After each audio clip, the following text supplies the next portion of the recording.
Today, I'm going to share with you the critical lab markers that reveal your true metabolic health. Markers that most doctors either don't test for or entirely misinterpret. By the end of this video, you'll know exactly which numbers to track, what they should be, and why the normal ranges on your lab report might just well be keeping you sick. This information could quite literally be the difference between developing chronic disease or maintaining optimal health for decades to come.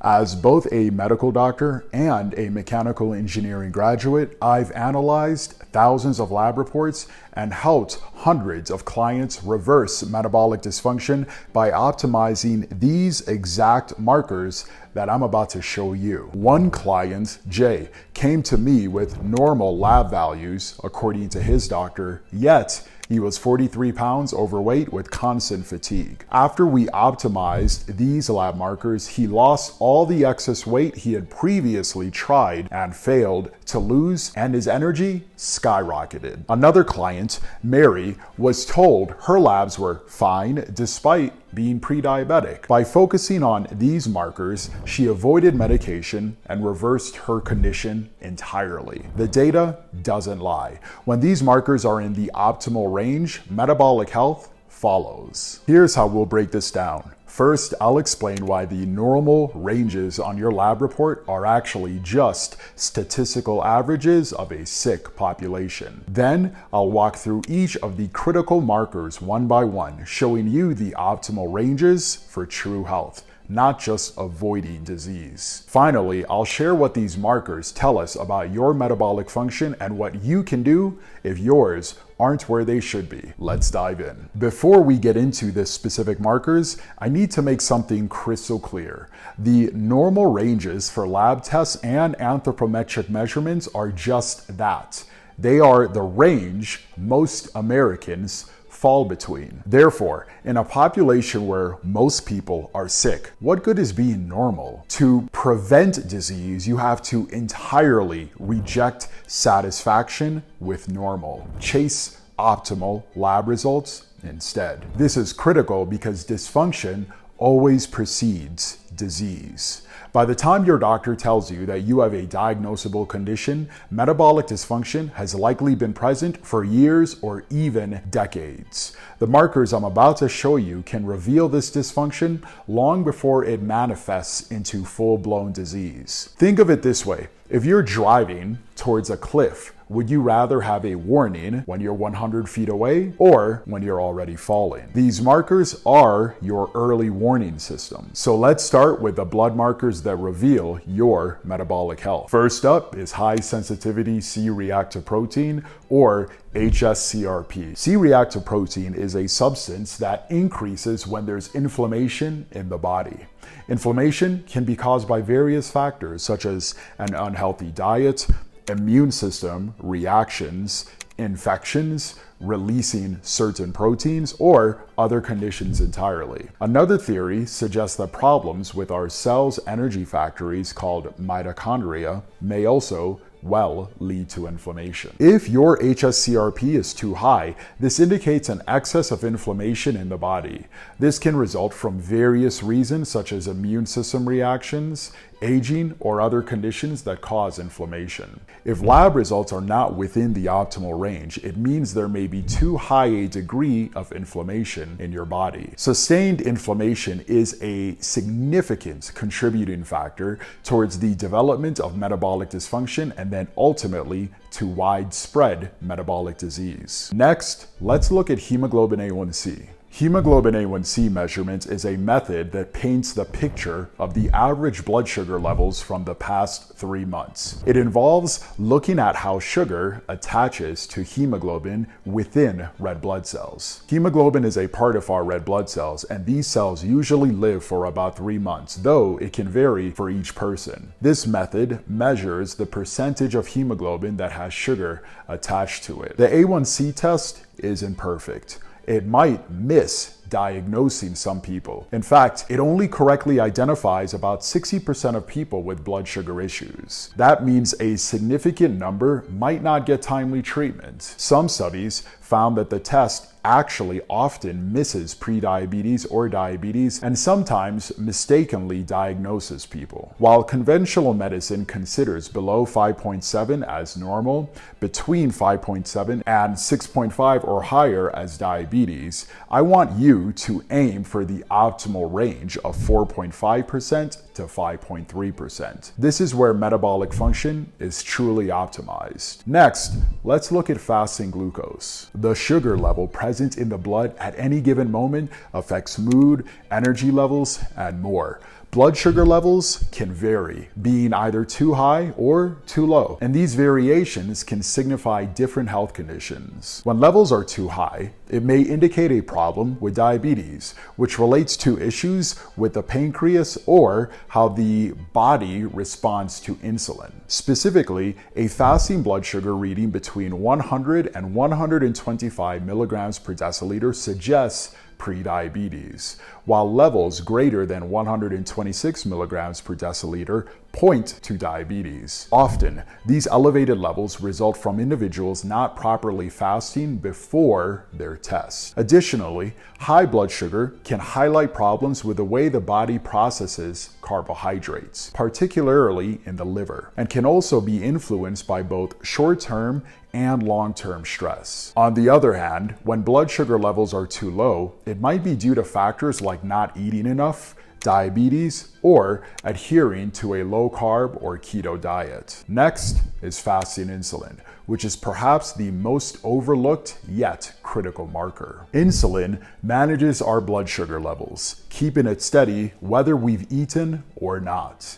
After we eat foods with carbohydrates, our blood sugar responds by going up. This increase tells our body to release insulin. Once present, insulin helps our cells absorb the sugar and amino acids present in our bloodstream. Metabolic dysfunction is commonly seen in conditions like prediabetes, metabolic syndrome, and polycystic ovarian syndrome. If someone has metabolic dysfunction, their insulin levels are higher than usual when they haven't eaten, and their blood sugar levels can be normal or also high. This brings us to HOMO-IR, which stands for Homeostatic Model Assessment of Insulin Resistance. The key aspect indicated by this acronym is insulin resistance. This measure is instrumental in identifying and gauging the level of metabolic dysfunction a person may have. It effectively uncovers the interaction between one's standard fasting blood sugar levels and the corresponding insulin response. This calculation, based on a specific formula, is essential for assessing insulin sensitivity and the functionality of beta cells, using fasting plasma glucose and insulin levels. Recognizing metabolic dysfunction is critical as it is a precursor to type 2 diabetes and can aid in its management or prevention. Values less than 1 indicate a much preferred, very insulin sensitive state. A value from 1 to 1.9 tends to indicate early metabolic dysfunction, and a value greater than 2.9 indicates a significant degree of metabolic dysfunction. Now, let's look at the lipid markers, starting with triglycerides. Triglycerides are a kind of fat made when a substance called glycerol joins with 3 fatty acid molecules. They help move fat and blood sugar to and from the liver. Triglycerides store any extra calories we eat, and they give our bodies energy when we need it. Higher levels of triglycerides can suggest that blood sugar isn't being well managed and is connected to heart disease and untreated diabetes. Not fasting properly before a test, along with certain medications like thiazide diuretics, beta blockers, and estrogen pills, can all contribute to these elevated triglyceride levels. Next is HDL cholesterol. High-density lipoprotein, often called good cholesterol, has the smallest amount of triglycerides compared to other similar substances in the body. HDL particles help remove fats from cells and blood vessels. If someone has a low HDL level, it can speed up a condition called atherosclerosis, which is when arteries become hardened. This means that having low HDL can raise the chances of heart-related related problems. Finally, one of the most powerful predictors of metabolic health is the triglyceride to HDL ratio. The ratio between triglycerides and HDL is a key indicator to check for certain health risks and the best biomarker of small, dense LDL. It's the best indicator of cardiovascular disease, and it's an incredible surrogate marker of metabolic syndrome and other manifestations of metabolic dysfunction. This test is one of the top methods to see if somebody might have insulin problems, next to another test called the insulin response test. A study in the journal Circulation stated that comparing your triglycerides to your HDL is one of the most effective ways to determine heart attack risks. If the comparison between the two, or the ratio, is high, it means the risk of having a heart attack could be up to 16 times higher. This happens because when there's an issue like metabolic dysfunction, triglycerides often increase, while the good cholesterol, HDL, decreases. Now, let's look at two critical liver markers that are often overlooked but provide essential insights into metabolic health. First is ALT, or alanine transaminase. Alanine transaminase, otherwise known as ALT, is an enzyme released from the liver during periods of liver damage. AST and ALT are tests that help identify liver damage. Out of the two, ALT is more directly linked to the liver. Ideally, ALT numbers should be between 12 and 15. If these numbers start going up, it suggests the liver is stressed. If ALT levels are about 4 times the normal, it might indicate severe liver issues, heart damage, excessive alcohol consumption, or even liver cancer. When ALT jumps to 10 times the usual, it could be due to a severe liver infection. Extremely high levels, like 100 times the norm, might come from harmful drugs or conditions where the liver isn't getting enough blood. Additionally, ALT can go up after intense workouts or getting an intramuscular shot. Low ALT levels, on the other hand, usually aren't a cause for concern. Next up is AST, or aspartate transaminase. Aspartate transaminase, AST, is another enzyme released from the liver during periods of liver damage. Low ALT levels usually aren't something to worry about. Ideally, AST numbers should be between 10 and 15. If these numbers begin to climb, it suggests a liver under increasing amounts of duress. Very high numbers might show the effects of drugs or alcohol on the liver, or could point to a liver disease. Typically,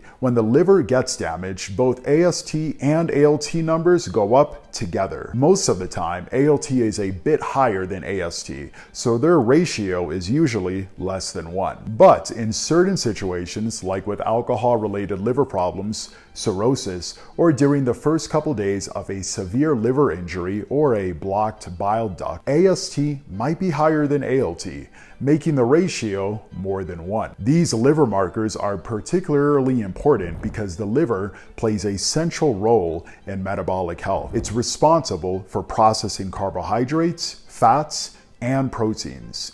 And when it's under stress, metabolic dysfunction often follows. Many people with metabolic issues have non-alcoholic fatty liver disease, which can be detected early through these markers. Now let's move beyond blood tests to physical measurements that reveal metabolic health. These are measurements you can take at home without a lab test. First, let's talk about waist size. Waist size is the measurement of your waist measured at the level of your belly button. Waist size can be a useful indicator of health risks. For men, under 31 inches is very lean. 31 to 35 inches is generally healthy. 36 to 40 inches suggests approaching the overweight status, and over 40 inches is considered obese. For women, under 28 inches is very slim. 28 to 32 inches is typically healthy. 33 to 35 inches indicates approaching the overweight status,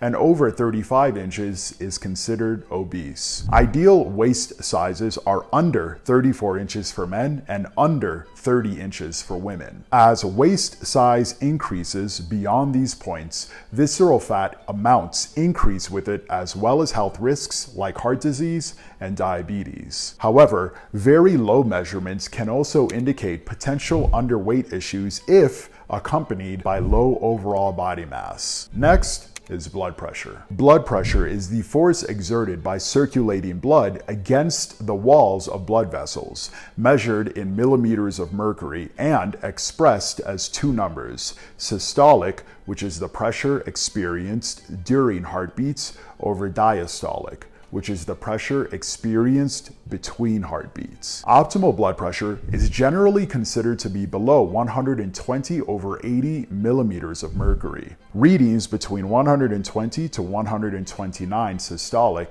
and under 80 diastolic indicate elevated blood pressure, suggesting an increased risk of developing hypertension. High blood pressure is categorized into two stages. Stage 1, which is a systolic range of 130 to 139 over a diastolic range of 80 to 89 millimeters of mercury, and stage 2, which is a systolic range above 140 and diastolic range over 90 millimeters of mercury. Both stages require medical attention due to increased cardiovascular risks.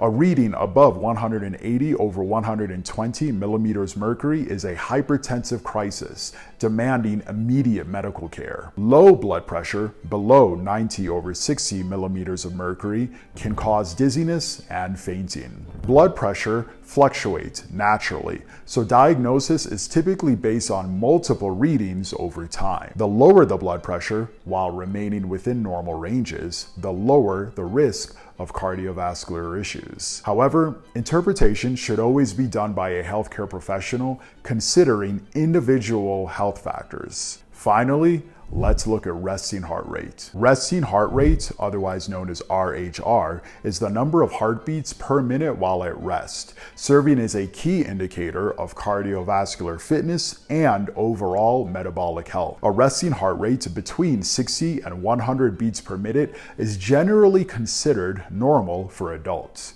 with most healthy individuals falling in the 55 to 85 beats per minute range. Lower resting heart rates between 60 and 70 beats per minute typically indicate better cardiovascular fitness and heart efficiency. As resting heart rate increases, especially above 80 beats per minute, it may suggest lower fitness levels and increased cardiovascular risk. A resting heart rate consistently above 90 beats per minute while still within the normal range warrants attention, as it's associated with higher risk of metabolic syndrome, cardiovascular disease, and premature mortality. Athletes often have resting heart rates below 60 beats per minute, reflecting excellent cardiovascular conditioning. However, in non-athletes, a resting heart rate below 60 beats per minute may indicate bradycardia if accompanied by symptoms like weakness or dizziness. Monitoring resting heart rate can provide valuable insights into overall cardiovascular and metabolic health,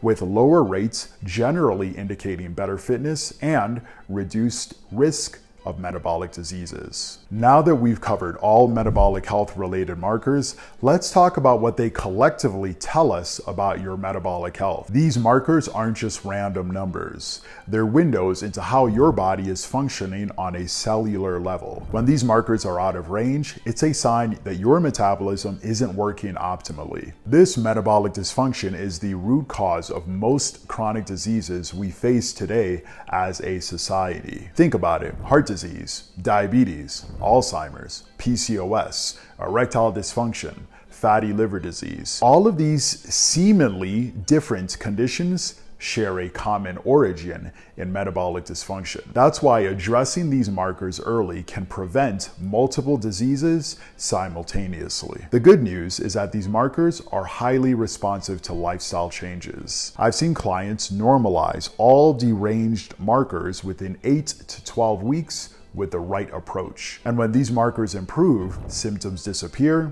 energy returns, and disease risk plummets. But here's what's critical to understand. You need to address the root cause, not just mask symptoms with endless medications. Medications might normalize some of these numbers artificially, but they don't fix the underlying metabolic dysfunction. That requires a more comprehensive approach. If you found this information valuable, I'd be honored if you hit the subscribe button and notification bell so you don't miss future videos where I break down the science of metabolic health in a way that's actually useful.